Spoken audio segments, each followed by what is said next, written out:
আপনি চিকিৎসা করেন, আপনি পরিবারের দায়িত্ব নেন, আপনি কন্যাগ্রস্ত বাবা, কন্যা দায়গ্রস্ত বাবা। আমি চাই আপনার মেয়েদের আপনি বিয়ে দেন। কথাবার্তা আপনার এই করে লেখছে। আরে বাদ দেন, ওই লেখালেখি বাদ দেন, লেখালেখি দিয়ে কি হবে? আমি ঠিক আপনি ঠিক, অসুবিধা কোথায়? আমি ঠিক আপনি ঠিক, অসুবিধা কোথায়? অসুবিধা না, কিন্তু আপনি আমার বিরুদ্ধে বলে ফেলছেন যে না।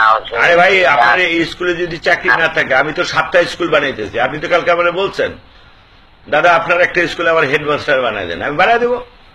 অসুবিধা কি আছে? বানাই দেব। আর যাই হবে না আমি ওই স্কুলে হেডমাস্টার হতে চাই এবং ওই কম্পিটিশন করতে চাই। এটা আমার আবেদন। আমাকে চিকিৎসা পাঠান আর না পাঠান।